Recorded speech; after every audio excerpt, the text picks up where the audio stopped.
University of science and technology 2025 B ব্যাচের নবীন PhD গবেষকদের জন্য অনুপ্রেরণামূলক ওরিয়েন্টেশন ইভেন্ট অনুষ্ঠিত হয়েছে শনিবার নবম মাইলের বাড়িদুয়ার টেকনো সিটি ক্যাম্পাসে। সকাল 11টায় শুরু হওয়া এই অনুষ্ঠানে গবেষণা, সংস্কৃতি, একাডেমিক প্রত্যাশা এবং বিশ্ববিদ্যালয়ে প্রাপ্যতা তুলে ধরা হয়।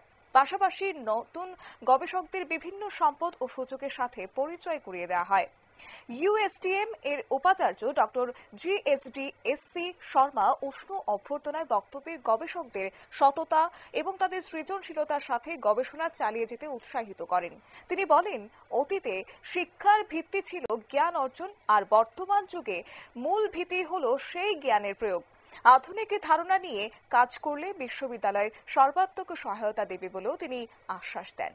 গর্বের সঙ্গে তিনি উল্লেখ করেন, গত 2 বছরে ইউএসটিএম 170টি প্যাটেন্ট প্রকাশ করেছে এবং 12টিরও বেশি নতুন স্টার্টআপের জন্ম দিয়েছে।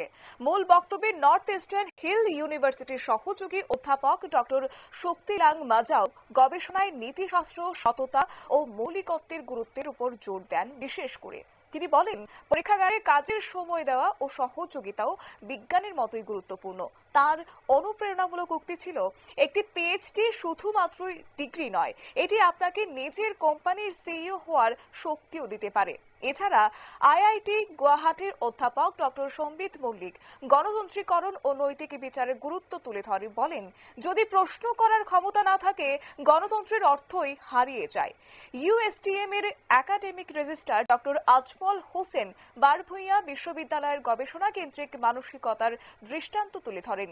গবেষণা এখানে কেবল অগ্রাধিকার নয়, এটি ইউএসটিএম এর হৃদয়।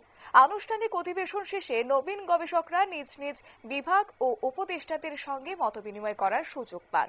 পুরো ইভেন্টটি নতুন গবেষকদের অনুপ্রেরণা দেওয়ার পাশাপাশি তাদের গবেষণার প্রকৃত পরিবেশ সম্পৃক্ত করার জন্য পরিকল্পিত করা হয়েছিল। নিয়ে নিচ্ছি ছোট্ট একটি বিজ্ঞাপন বিরতি, সঙ্গে থাকুন।